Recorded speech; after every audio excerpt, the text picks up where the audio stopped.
Welcome to Infinite Auburn. My name is Chase, and this week I want to talk about a few player updates, some coaching updates, and a very interesting comment made by new UAB coach Trent Dilfer. Let's talk about it.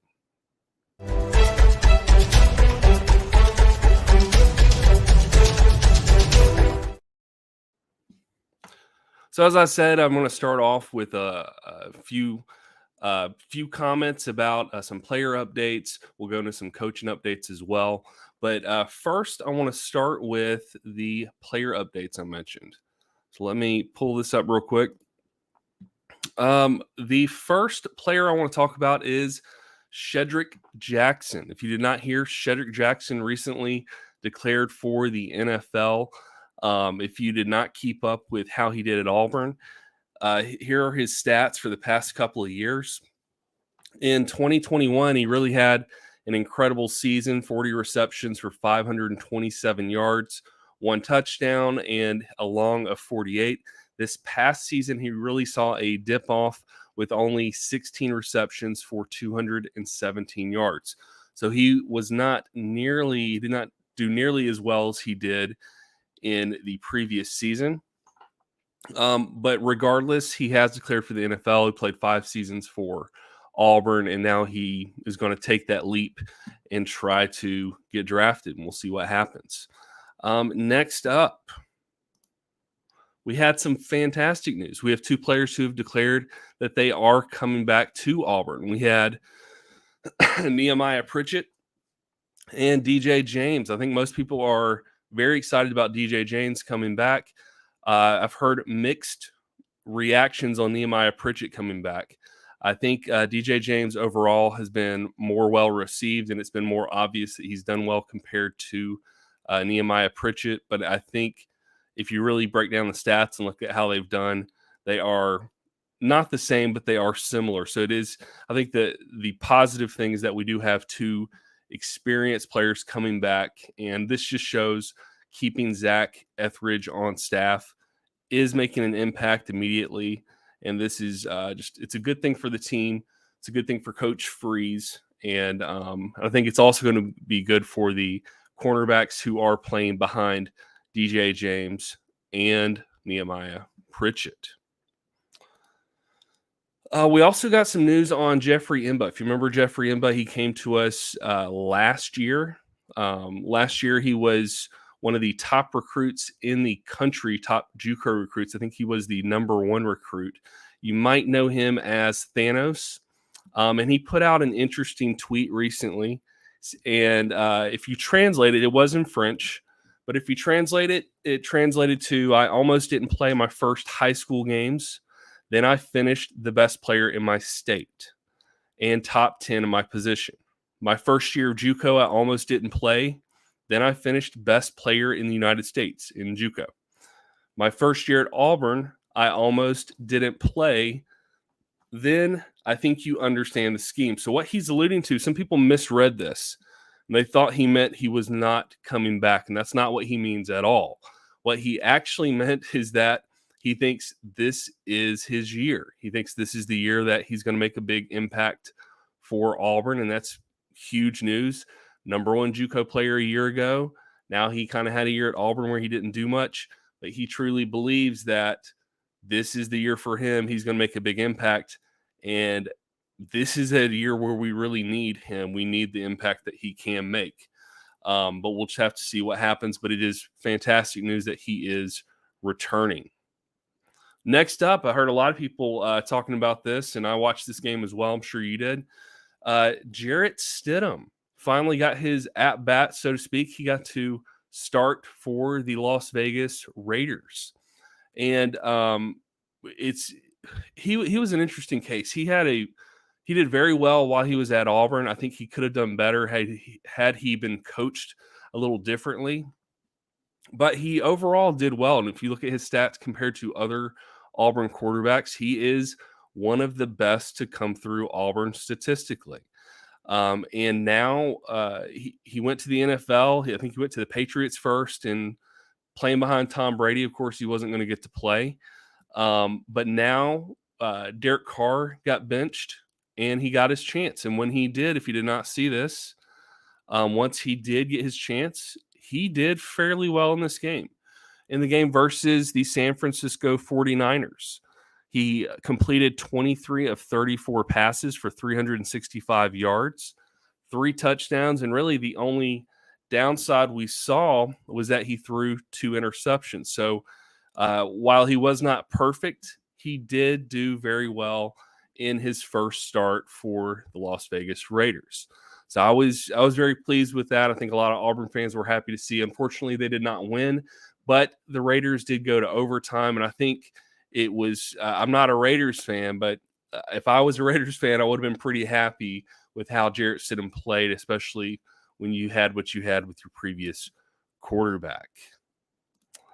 And next up, if anybody is interested, there is a join button. This is just a small way to help me keep this channel going. $1.99 a month. Don't feel like you have to. I just appreciate you being here and watching. Next up, we've got some coaching updates. I think you probably saw a few of these. This was one of the big ones. Marcus Davis was named wide receivers coach for Auburn. The reason this was a big deal, Hugh Freeze has been trying to bring on some previous Auburn players. He kept on several very popular guys like Cadillac, like Zach Etheridge, Trevon Reed. He kept on these guys who would really, I think, help him build that culture at Auburn because they're already well-known names at Auburn. And so bringing Marcus Davis on, he comes with 2 years of experience as a wide receivers coach. When you're at Hawaii, when you're at Georgia Southern, and now he is at Auburn to do the same thing. And I think this is he's going to meld well with the guys who are already there. They've got that background of being an Auburn player, and I think the current players and future players are going to really respect him and the other coaches who were former Auburn players. Next up, this was very interesting. So the new defensive line coach, Jeremy Garrett. If you didn't see this, it was announced that he is a finalist for an award, Coach of the Year for defensive line with Football Scoop. I think that's a pretty big deal, especially considering he's not coached at Auburn yet. I believe he was at Liberty with Hugh Freeze, and he did great things there. Now he's followed Freeze to Auburn, and we're looking forward to him doing great things with our team. Lost audio. Hey, 22, is my audio back? My audio working? While I wait on an answer for that, I'll keep on going. Hopefully you guys can hear me. And there was, well, I hope it worked. This was this is most of the show. But I had one more thing, and this is, if you've not seen this before, it's been a while since I've done this format. At the end of each week, usually on Sunday or Monday, my plan is on Mondays at 9:00. I'm going to kind of do a recap of the previous week. I'll just cover all the top stories from that week that have to do with Auburn. Thank you, Margo. But I'll do a recap each week, and I try to have different categories that I'm collecting stories for, and then I'll go through. So I collect stories and storylines on players, coaching updates, and sometimes I'll have some other categories in the off season, like recruiting and that kind of thing. Player, who the starting players may be, that kind of stuff. And then I always have a random kind of catch-all category at the end, just for other stories that caught my eye. But I just like to kind of summarize what happened in the previous week, and this is just a fun way to do it and include you guys. Thank you, 22. But the final story I have, and I'm interested in your thoughts on this one, we had our friend over at UAB, Trent Dilfer, made some very bold comments, and I noticed he only called out one school. He said that his goal is to make UAB the number 2 destination in the state for players.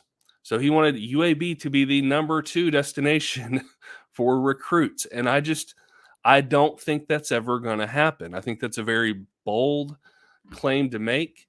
And it's a very unfounded claim to make, in my opinion. And I don't see any reason why it would ever happen. There's no merit to it whatsoever. Why on earth is a player going to choose to go to UAB? Like, no offense to UAB alum, I don't mean any offense by that. But why on earth is a player going to choose to go to UAB over Auburn? It's two entirely different experiences.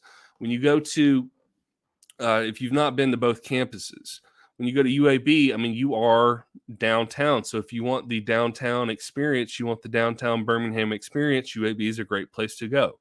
I think the positive thing as a player or as a student is you do get that nightlife aspect.